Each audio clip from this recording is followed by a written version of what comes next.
All right. Going to do a quick little test. See that everything is functioning fine. This is a test.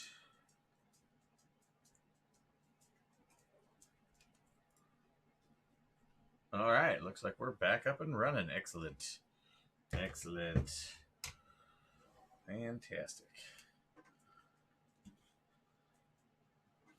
All right, Namara, you want to be on camera tonight? All right. The pups are going elsewhere. So,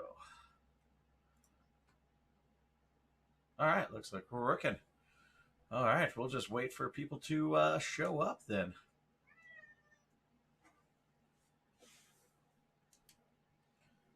Okay.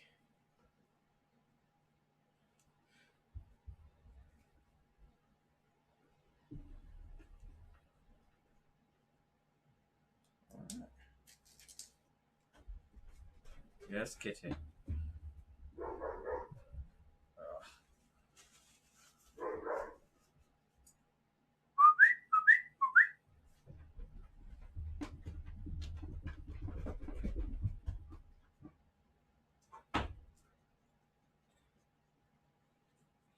Hi, Graywin. Yes, you're a good boy. All right. Anybody's there? I don't see anybody online, but maybe somebody's watching and I don't realize it. But this is our fourth Wednesday event. We answer any questions that people may have. Feel free to put them in the chat and I will gladly answer them. Whether they have to do with pet behavior, wild animal behavior, whatever.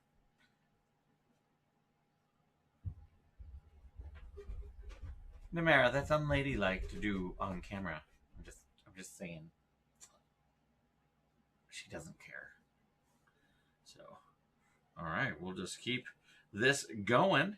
For those that are new, this is our fourth. Oh, looks like we do have some people in the chat. I see them now.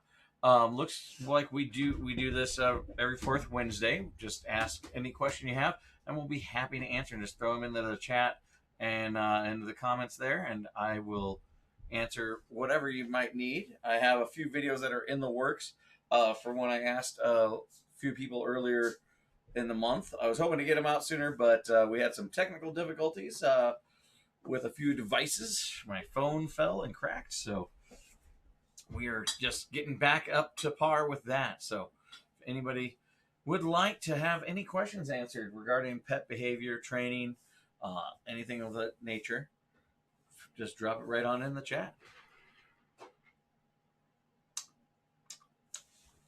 What'd you do back there, puppy?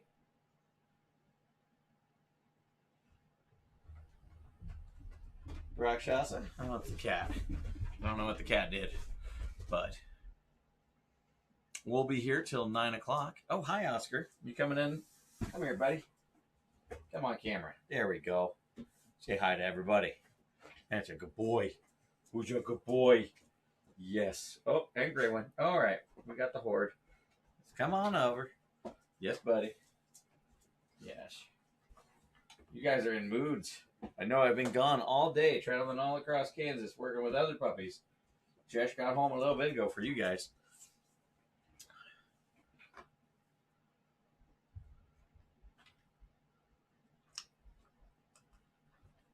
All right.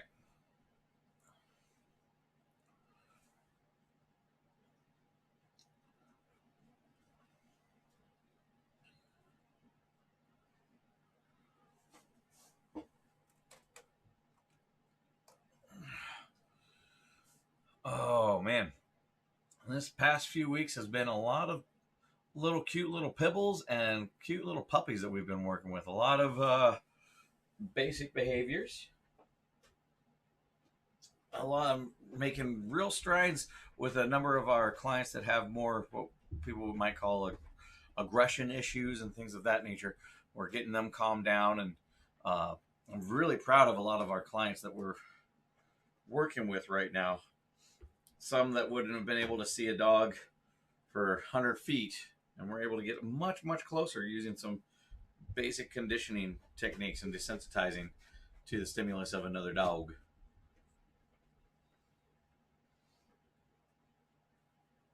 If you have any comments, just put them right in the chat, and I'd be happy to answer them. Anything at all.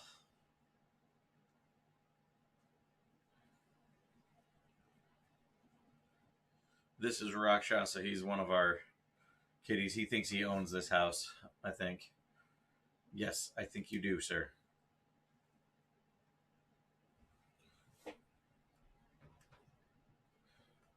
But we give these talks every fourth Wednesday.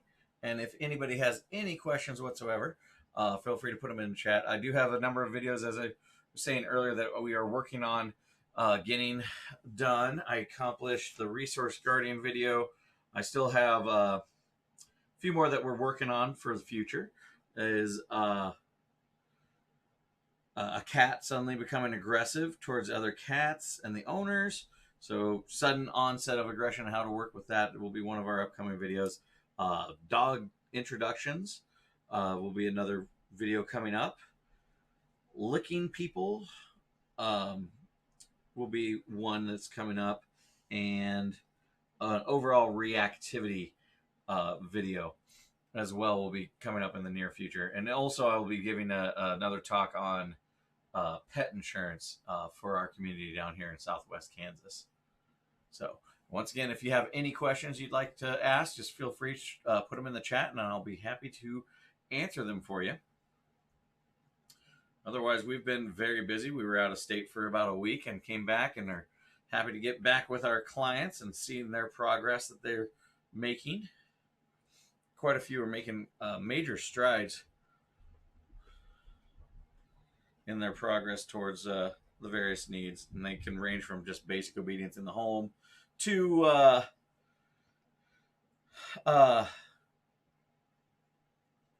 aggression or interaction issues that they might be having with other animals or people in the household.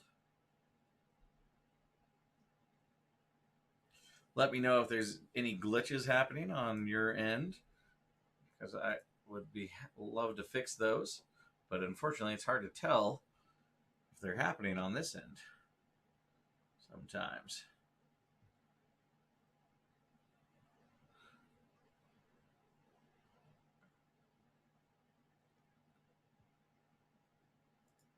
So, all right.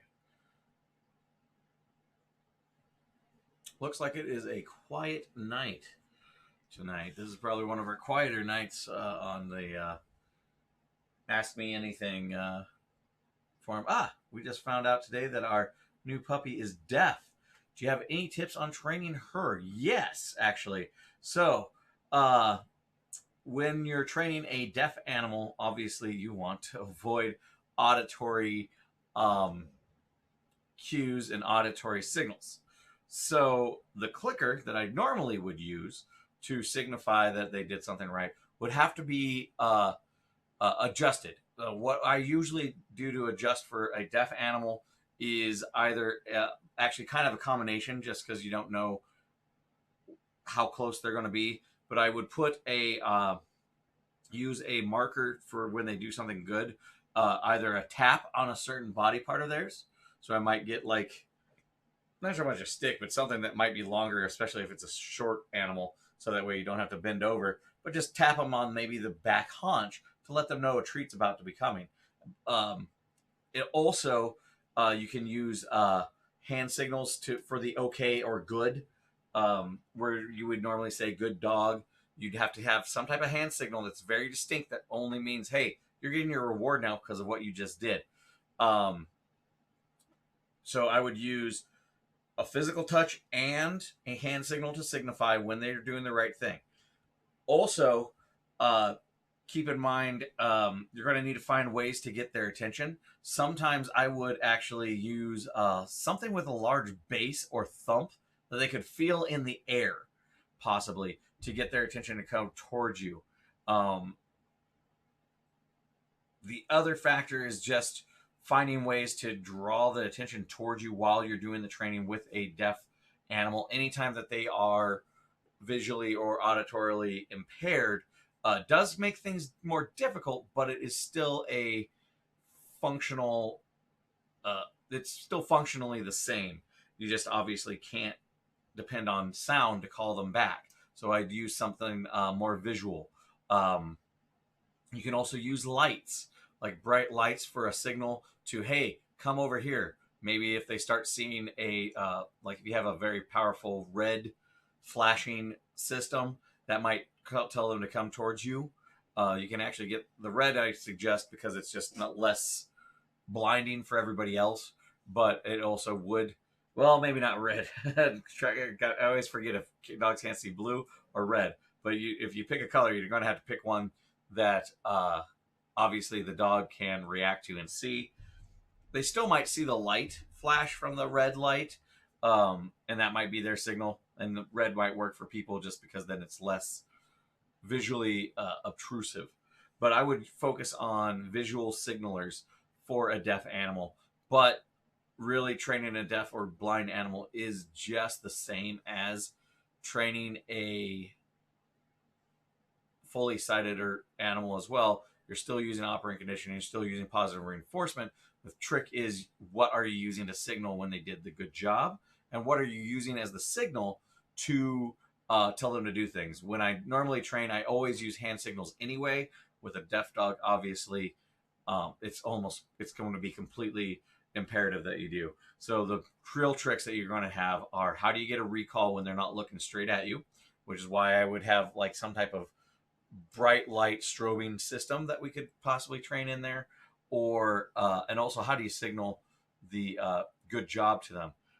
Also, you could use that BASO kind of thing. And what I'm thinking, actually, is there's these little toys that kind of push air. It looks like an air gun kind of thing, and you snap it back, but an animal could, from a distance, feel that. Now, you might scare some of your animals that can hear better with that until they get used to it, but at least that would also let the animal know, hey, I'm trying to get your attention. They could feel that a reverberation through the air actually hit their body. So those would be the tricks that I would use when you training a deaf animal. Really, as I said, it is the same, but you just have to think more outside the box as far as how you're going to get the animal to do the things you want them to do.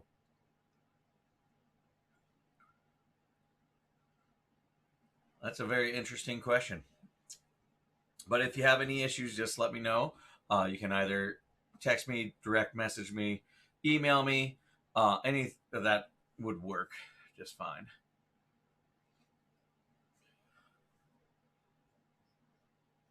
If anybody else has any questions, go ahead and put them in into the chat there.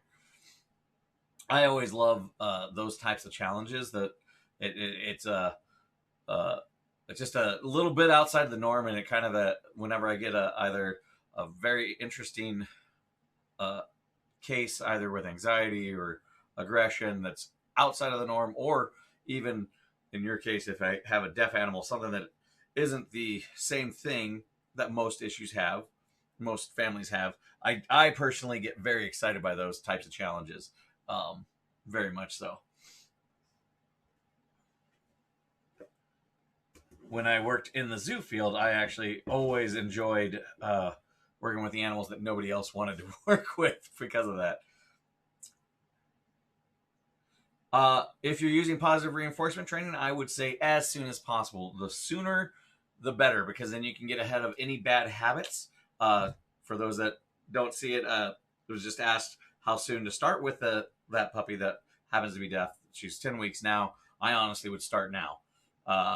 If I have a dog in-house and it gave birth, as soon as those puppies are moving, I might even train them when they're not even have their eyes open. There's actually ways you can work with that with puppies. Obviously, very simple things. But I would actually start working with them immediately, because the sooner the better. And you can get ahead of some bad habits that they might form. If they're getting some bad habits later on, it's harder to fix than if you fix them as a puppy when they're kind of a clean slate. So I always try to start them as fast as possible. Plus, with a deaf puppy, one of the things you're going to be more worried about would be, I guess, desensitizing them and getting them used to the world around them. while they don't hear things, that also can mean things can be scarier because they can bump in behind them. But if you have a way to communicate to them early on, hey, this isn't so bad, this isn't anything to be afraid of, they will calm down a lot sooner, and you can avoid potential phobias that could come up later on.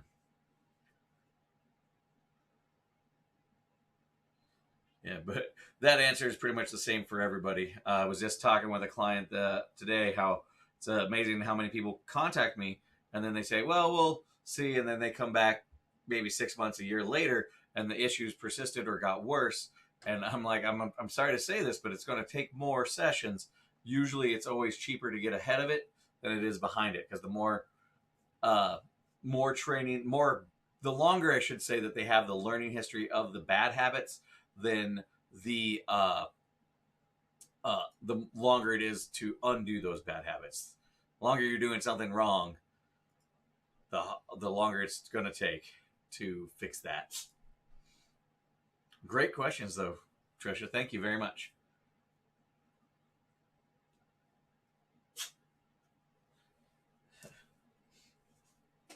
Looks like I just got this duo here tonight helping me out. This is Namera and Rakshasa. Namera's an old pup now.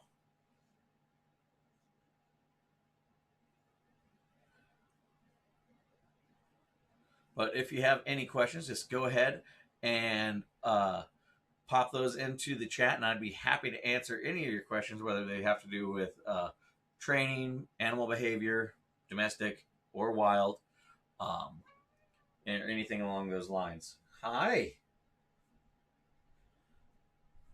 I have a long background with working with animals over the past many decades. Hi, Rakshasa. Yes. You've been needy lately. But that's usually what happens with animals after you come back from a vacation.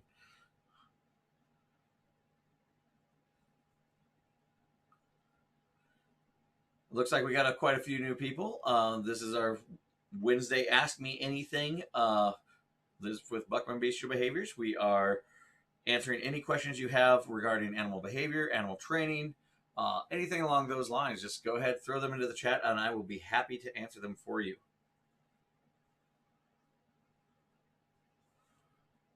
What do you think, Rox? Your tail is just a going. What is your issue, huh? Yes. What's up?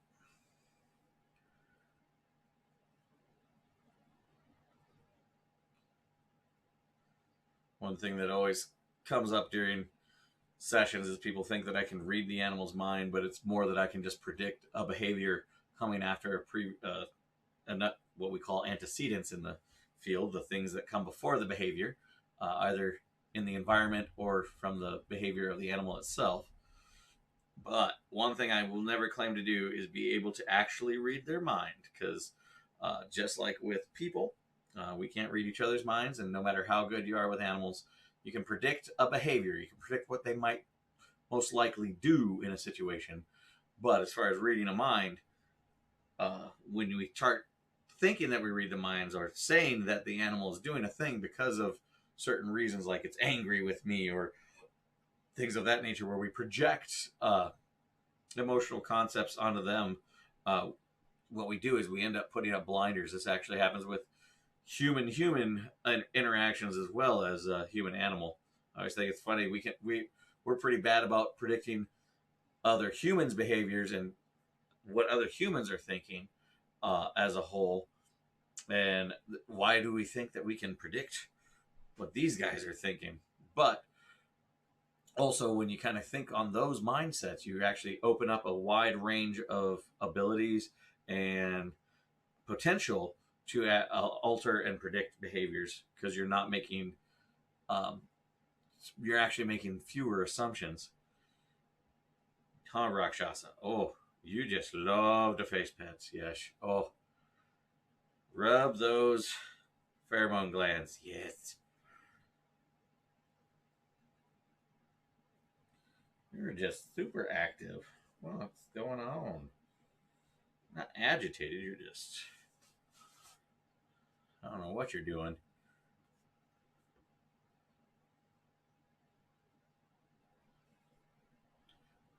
If anybody's just joining us, you can go ahead and put any questions or comments you have and put them into the chat. We'll be here till 9 o'clock tonight.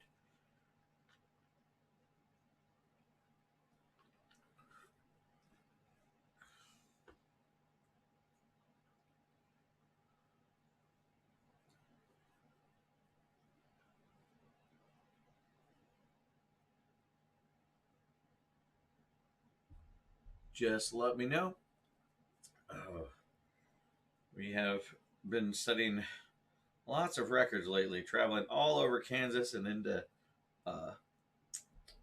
Oklahoma. Haven't quite yet hit Colorado for training needs, but we're pretty much got about 120-mile radius of Garden City that we're covering right at this point in time.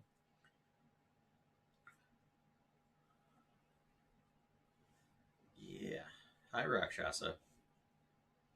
Got a couple kitty clients, got even a parrot client now that is doing a great job. I need to get with those owners. One thing with birds, they actually are more prone to the changes in the antecedents, i.e. their environment. So when I come in, if a bird's not used to people, that can completely change how we interact with them. So in some of our cases, we're actually doing video back and forth to get the best success. Yes, Numera. Hi. Who's your baby girl?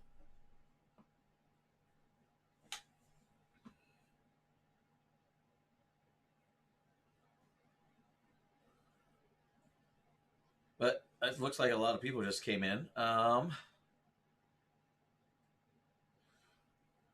If you have any questions, go ahead and throw them into the chat, and I'll be happy to answer them.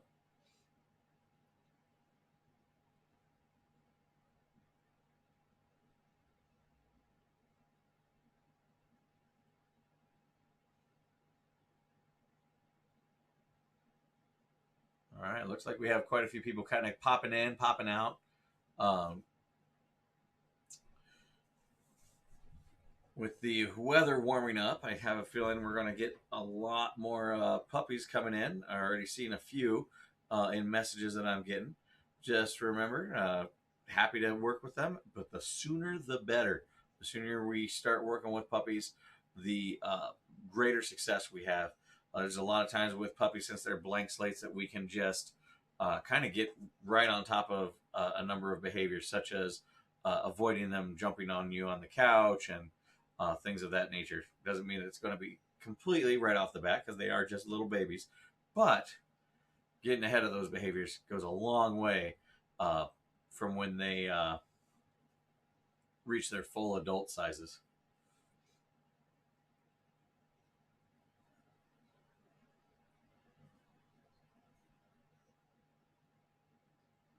All right. Looks like we have a lot of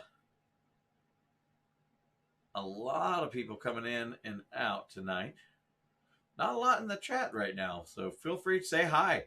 Just go ahead and say hi if you're there. Let me know who's there.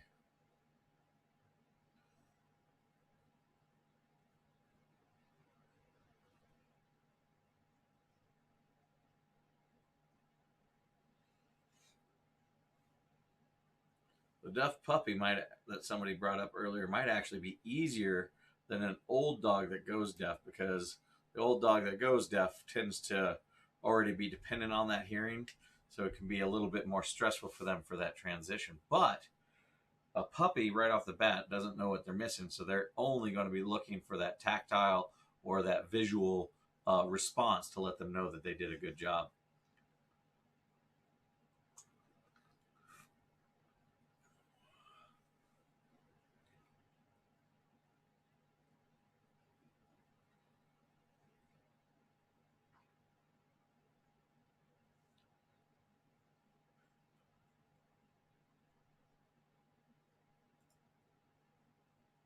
All right. If anybody has any questions at all, feel free to put them into the chat, and I'll be happy to answer them.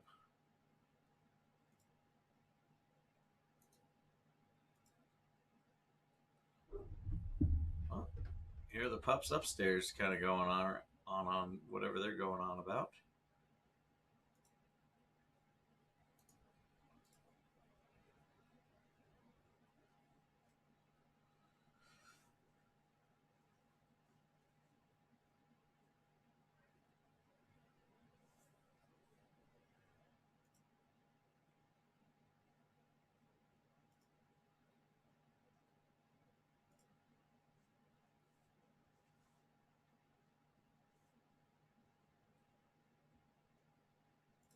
Okay. Looks like we have a few people coming in. For those that don't know, this is Buckman Bestial Behaviors. We're talking about animal training and dog training and cat training and bird training, whatever, any animal training or behaviors that you're having issues with. If you have any issues, feel free to put them in the chat and we'd be happy to answer them as best of our ability, whether it's wild animals or domestics.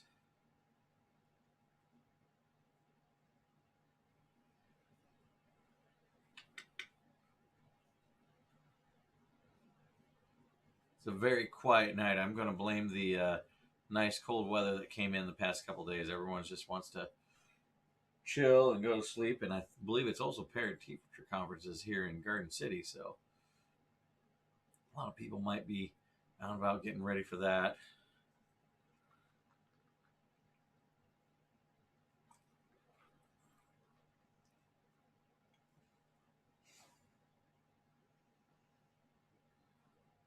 And tomorrow we have I've joined the Garden City Chamber of Commerce, and actually tomorrow at 5:30 is the business after hours at the Finney County Humane Society. So if you go down there, you can see what that's all about and learn more about the business.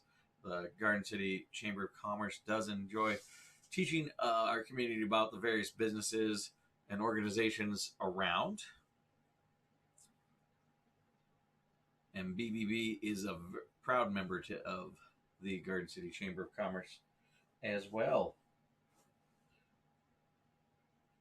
Looks like this old puppy is very tired. The young pups are upstairs, but she needs her nails dremelled. She's not going to be too happy about that, but she gets lots of treats to help her through that process. Well, looks like Buffy's here. Oh, I didn't see Dacia there. And Deborah, see who all's there. If anybody's there, just go ahead and say hi or throw a question into the chat and be happy to say hi back. And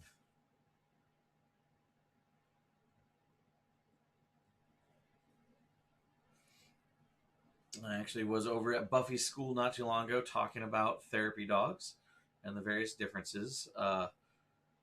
Worked with Buffy's two dogs and got them into the classroom, and they seem to be doing quite well. Worked with the pups' behaviors, and now the pups are working towards helping the kiddos' behaviors in the classroom. We're hoping to get a few more therapy dogs into the various school systems in the areas.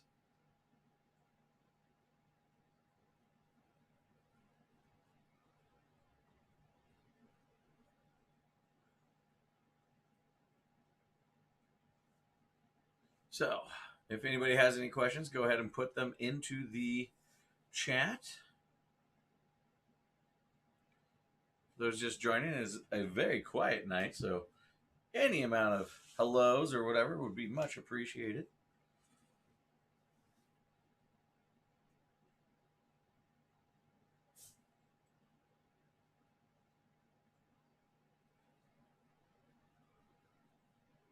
I myself just had a very long day going to Hoxie and a few others.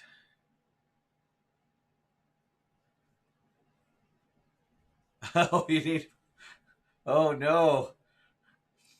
New puppy in the house and needs potty training. I mean, there's the basics, of course. Every time they're outside, you mark and reward. Of course, need the learning history. I was just working with one. We're talking about an old pup that just came from an elderly family. Unfortunately, some deaths in the family that I was working with today. And basically, of course, there's kenneling when you aren't able to watch them. There's also putting up gates and things to make sure they don't leave your sight, so they can have more roaming ability around the rooms that you're in. They can't leave to go to the next room and go to the restroom there or here or there. And then, of course, marking and rewarding every time that dog goes outside. Ooh, excuse me, versus in. Then there's bell training as well, which we also were working with my last client up in Scott. Actually, just got back probably half an hour before we started this broadcast. But what kind of help do you need, Buffy?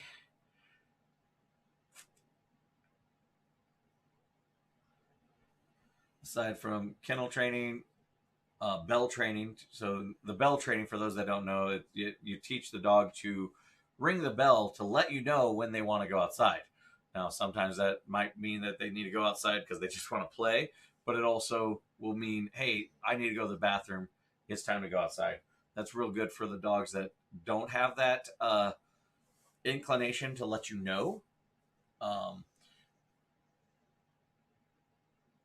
Most of my dogs are of that nature, but they tend to not have accidents, so it's not a big deal that they don't mark. Usually they'll just stand silently next to the door, which we're observant enough that we caught them. But if like most people have a very busy life, then you might want to add that bell behavior to help let you know when they need to go outside, and then they get that reward to help reinforcing meaning that you are increasing the behavior of them going outside versus them going inside. If you want to clarify some more, Buffy, go right ahead in the chat, or if you want to private message me, let me know.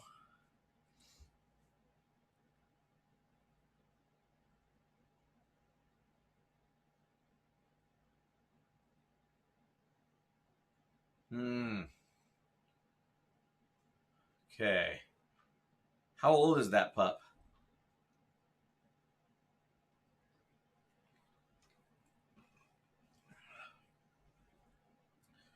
How old is that new pup? And has it ever had a history of a UTI? Now, sometimes the issues that we have, while it can be frustrating, sometimes these issues with urinary tract might be more medical rather than a behavioral peen issue. A lot of times, dogs that have had a history. Oh, so this is just a baby puppy. Okay. No, this is just this is probably just a young pup that's just needing to learn how to do it. So, for a young pup like that, one other thing that you can try to do is, hi, Leah, is another thing that you can try to do, I know, Rocks, is basically extend the time that the pup is outside. If you're having accidents when she's out for like 5-10 minutes, maybe go 15 minutes. What is your... Oh, I know what his issue is now. Now I know why he's all agitated. His tail's been going.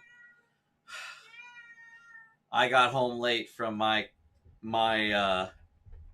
clients and didn't have time to feed him before the online videos. So he's very upset. I will feed you as soon as we're done here, buddy. Yeah, Yorkies, I mean, she's out 15 to 20 minutes. You might have to push it to a half hour before letting her back in. If she's having accidents like right after, you might want to extend the time just a little bit longer. Could be that she's too excited outside and she's not getting bored enough. In which case, because I like to equate it to a kid that has an accident after being in the playground because they're too occupied. Even their body's putting out hormones that basically stop those processes. Raywin, was that necessary? He's like, yeah, I just wanted to play with rocks. So So it's leaving them out a little bit longer might be the fix for that, because they just need to get bored and get their job done before coming back in. And because unfortunately, if they come back in and then they get bored, that's when those accidents happen. Oftentimes, because when we're excited, our body actually puts out chemicals to kind of shut down most of the urinary and GI, so you can basically hold it longer than you normally could in a non-excited state. This is a survival mechanism, because in the wild, if you're in an excited state, usually it's because you're getting chased or you're chasing something else. So, oh, hey Michaela, hey Samantha. So when a puppy is getting excited, even though it's just play, it's still the same hormones that kind of shut everything down. The body doesn't read, oh, this is excitement because I'm being chased by a predator, versus, oh, this is excitement because I'm just playing in the sandbox. The body doesn't know. So what has to happen is those hormones need to drop down to a certain level, and then the dog goes, oh yeah, I forgot my bladder's full, or at least full enough that I can't handle it. Would be my guess, is that she needs just to be out for just a little bit longer. I'd probably let her out for a full 30 minutes before bringing her back in, which probably in your case means you have to get up 15 to 20 minutes earlier in the morning, and maybe she might be barking in that period of time as well. I would probably put her out alone without the other dogs to distract her from the job that she has to get done.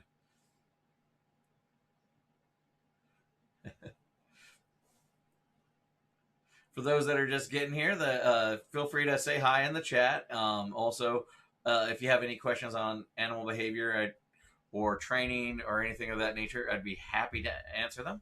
Just throw them down in the chat, and I'll get to them to the best of my ability. I was mentioning earlier. Oh.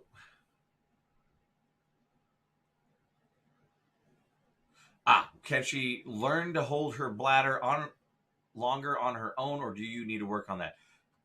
You're going to need to work on that. And basically, the main way to get a dog to learn how to hold their bladder is kennel training. That's the easiest way. You put them in the kennel so that they can't go, because if they can't physically get away from it, that they're not going to go in that space.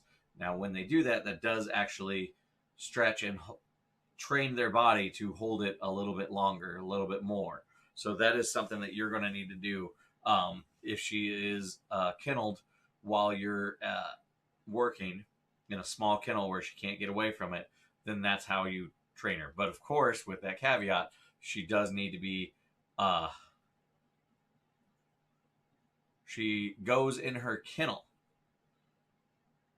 All right. So she pees in her kennel. Okay, so in that case, usually that means the kennel's too big, or she might be going too long. With her being 6 months and a Yorkie, I'd say she can only probably handle it 2 to 3 hour gaps, would be my guess at this point in time. So if she's in the kennel for 4, 5, 6 hours, you might be pushing her current limit of what she can hold. Especially if her bladder hadn't been trained before coming to your house. If they didn't have her kenneled, or just let her kind of outside and go when she needs to go, then her bladder probably isn't holding up that well for that. For those that are interested, I did get questions for future videos that I'll be doing. I'll be doing changes in aggression among animals in this particular cat situation. I'll be doing introducing dogs. I'll also be doing animals that overly lick people and how to distract from that. And then also keeping dogs from jumping. That's a very commonly asked one. And a general reactivity and how to desensitize to that video as well as a pet insurance for Southwest Kansas video, all coming up.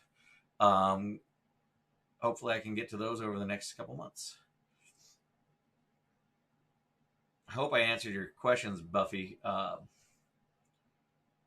That is always tough when they are going in their kennels. I hope the kennel's small enough. Like when I say small enough, I mean the dog can stand up and turn around, but not go too much away. But I'm assuming that that is the situation. But if it's a bigger kennel and she can actually get away from it, then that kennel's not serving the purpose that it needs.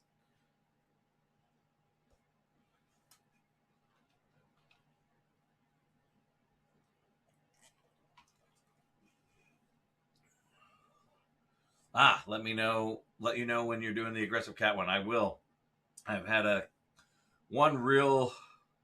had a couple aggressive cat clients since going domestic.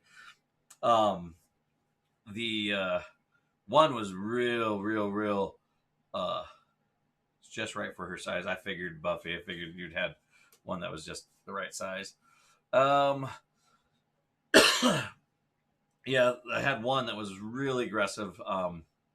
He got super stimulated. I just think Yorkies are really hard to train. The problem is they have very small bladders, so where a 6-month-old larger breed dog could possibly go 4 to 6 hours, it might not be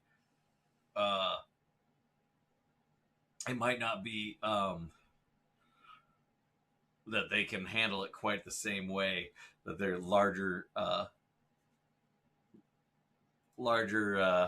counterparts can. So yeah, I was talking about one aggression client that I had. We did improve some of the behaviors, and it stopped attacking certain people that came on a regular basis. But we also got it kennel trained, so the cat enjoyed going into the kennel and was fine there getting its rewards as long as everybody left it alone in this kennel. The kennel it chose, though, was not one I expected. It wanted to at least keep an eye out on it preferred a kennel that was keeping an eye on the whole house or living room, which I thought was going to be the opposite of what we wanted, but that seemed to be that cat's preferred location. But we came up with a strategic plan to alleviate the interactions instead because of the severity of them, where people were pretty severely hurt by that cat. Cats actually can do quite a bit of damage. But yes, really the aggression situation is the same almost all around. I had one cat client also, or consultation, I should say, where we taught the client to do clicker training, and we had it. There was one cat in particular that was attacking another cat in the house. So we ended up target training that cat to go away from the cat that it was bothering and attacking. And every time it chose to go away from that cat, it would get a reward until eventually the cat stopped attacking the other cat. It would actually start getting amped up and then look at the owner for that reward and going in the opposite direction. But I'll let you know, Sam, when we get to the aggressive cat one.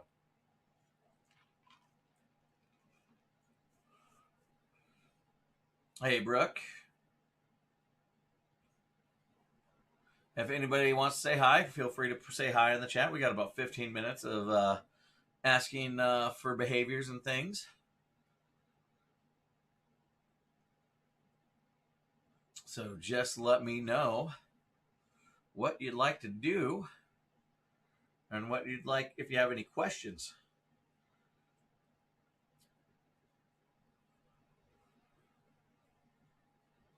Looks like the other pups are all more interested in being upstairs right now.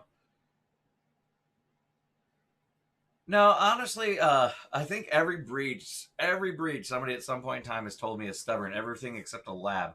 But I don't think any animal's stubborn, especially the more that I delve into behavioral sciences and studies. I honestly look at every animal from the same kind of perspective, kind of a blank slate. I try not to obscure it with breed prejudices, I guess is the word I want to use. I've honestly never found a dog or breed that is stubborn in and of itself. I've never even found an individual that's stubborn. What I've found are changes to communication that we need to make. Is what I usually find. I don't really. Stubborn is kind of a term that's thrown around quite a bit. I think I hear it 30, 40 times a week from people talking about animals and pets. And not that would basically mean that almost 100% of animals on the planet are stubborn.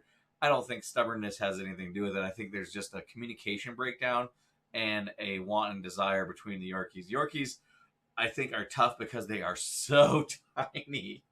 And it causes some skittishness in them because literally a rocking chair could accidentally kill them.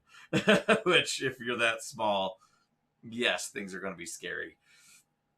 But as far as an actual stubbornness, not so much. I do think that a lot of people let Yorkies get away with more stuff than they would other breeds of dogs. Same thing happens with Chihuahuas. Also, Yorkies are prone very highly to lose their sense of personal space and sense of personal self because owners have a habit of a dog that small just picking them up. Well, if things just pick you up all the time, eventually you're going to lose your concept of personal space. You're going to learn she's twice her size of Shelby. But even the normal size Yorkies are still pretty small in the dog world. So I'm thinking she's like a Chihuahua size Yorkie from what you just said. Anyway, so yeah, but still, those small breed dogs, what I find is they get picked up so much that they don't even develop a self of personal space. And since they don't have a sense of personal space for themselves, it's hard for them to project it onto other entities, such as people in the house and other animals in the house. So I run into issues along those lines. But as far as a stubbornness per se, no, I wouldn't say that there's any breed or anything that I've run into that is actually fully stubborn. I would say the more intelligent a breed is, the more entertaining the interactions can be when you are training them something.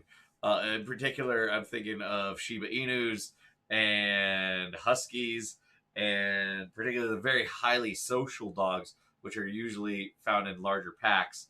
Those tend to be much more interesting in how they interact back with you as an entity that's trying to work with them and train them. No, I wouldn't say Yorkies are stubborn per se. I think they're more frightful and they have a few other issues that can crop up. And I wouldn't even say that they're always all frightful, because I've seen some very brave Yorkies too. A little too brain or too brave. So brave they don't have as much brain, I guess. I don't know.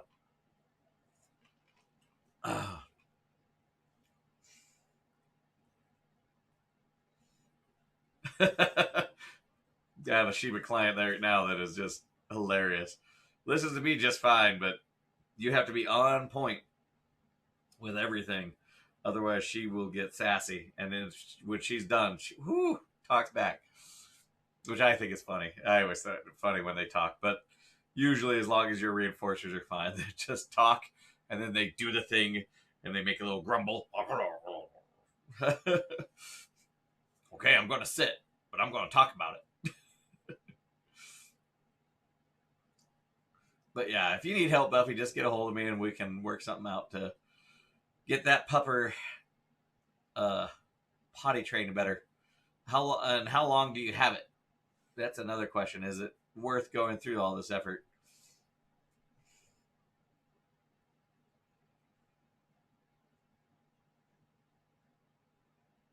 I'll always remember one husky too, when we switched from my treat and the owner's treat, and the owner treat was of lower quality. Oh yes, the sneeze at you. Yes.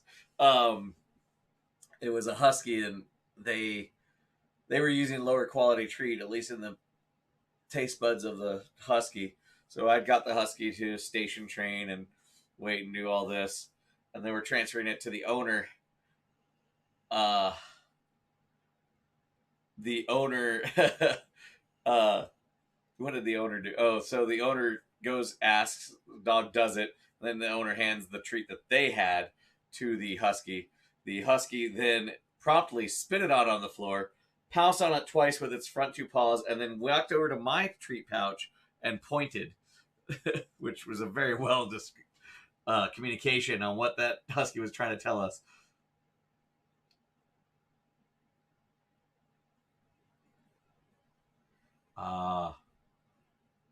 God, they need to help till she gets okay. Yeah, that might be a while, but yeah, if you need help, just let me know, and we'll see what we can do to improve the situation with the little Yorkie.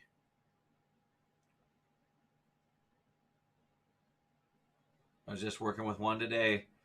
Has barking. Actually, I was originally hired for the puppy that they got in the house, and then what did they get? But they had two Yorkies there. So they have a large breed puppy who's doing fine, but the Yorkies, when I came in, they are very aggressive towards people coming into the house, and aggressive in the sense that they bark constantly and start might even nip at some people's ankles and things. But we're actually, in one session, we got them working on a chair behavior or stationing, which means we have them go to a spot. So having them go to a spot instead of going after people was much calmer situation than just constantly barking. Hello. If you have any questions, feel free to put them into the chat, and if you just want to say hi, feel free to say hi as well. We've got about 8 more minutes that we're going to be running this, unless we get into a good long question at the end. I don't mind going over.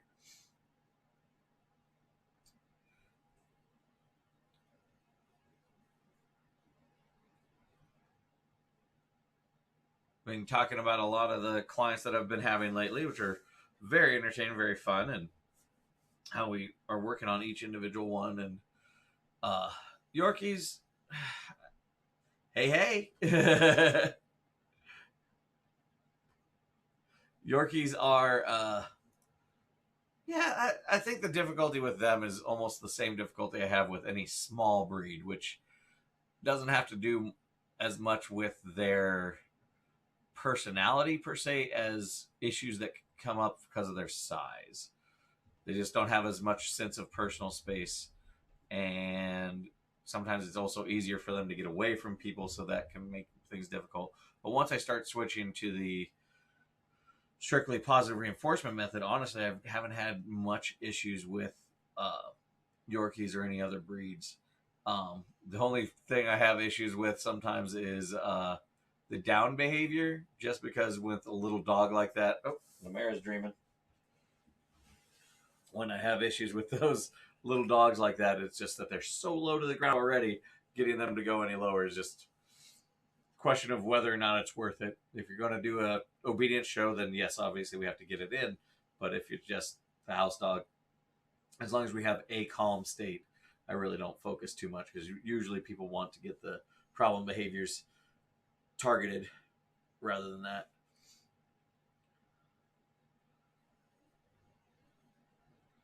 Yorkies? Yeah. They can totally be trained to be like that. Yorkies can totally be trained as well as Tux and Lexi. It's just a matter of timing and effort, just like anything else. What type of training treat? Too rich for the puppy because it upset the stomach. Well, with puppies, it's easy to upset the stomach. So I just got asked, what type of training treat do you suggest for a puppy?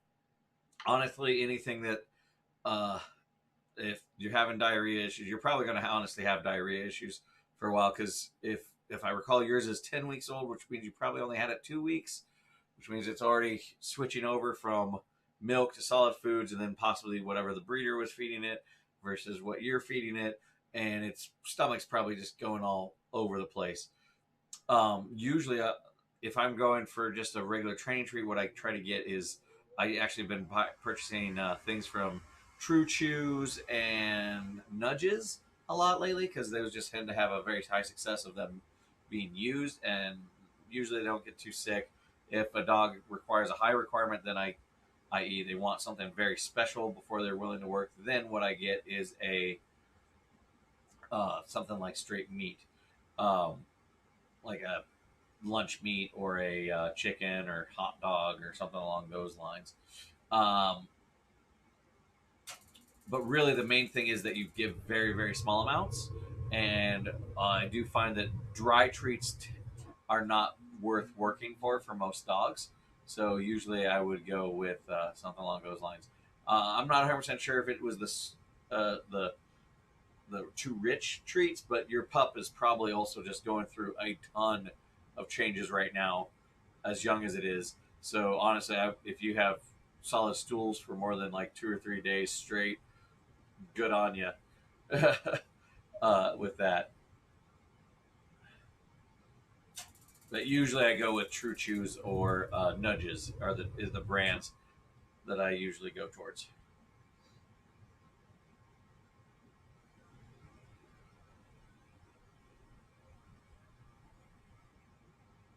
All right. Does anybody have any other questions?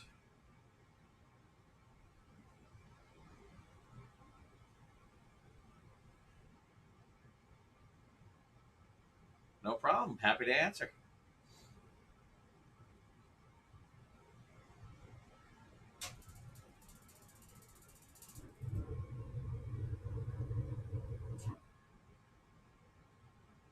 All right, got about 3 minutes left. If anybody wants to throw in one last question for me, or just say hi, bye, or good night, let me know.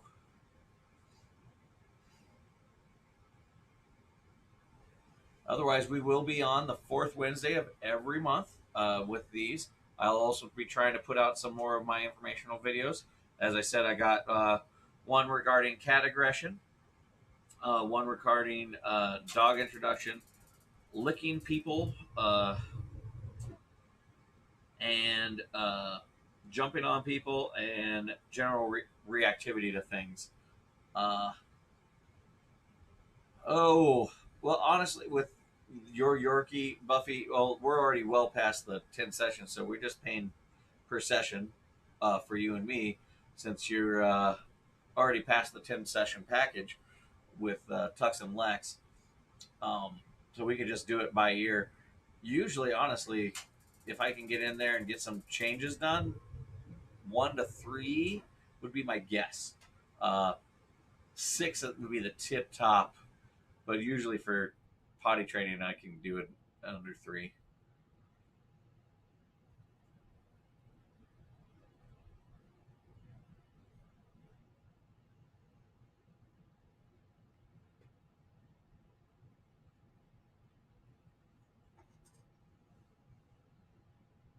All right.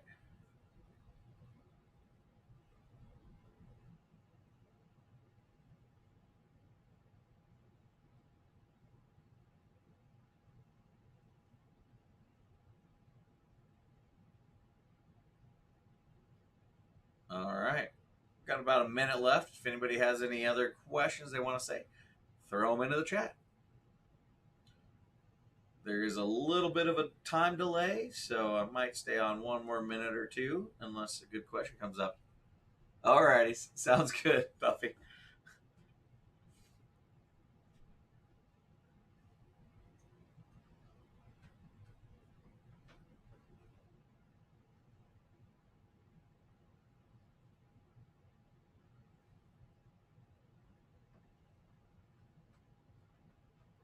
All right.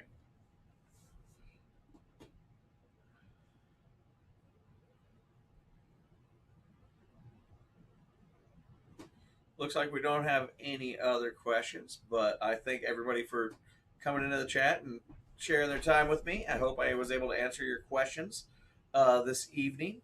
Once again, we'll be on the fourth Wednesday, and if anybody has any questions, feel free to message me through the business. You can also Contact me through the website, bbbehaviors.com, or you can email me, call me, basically any form of communication. Go feel free to send any questions you might have in between now and then. And you all have a great rest of your evening. And everybody try to stay warm. It's getting a little cold outside. All right. Bye now.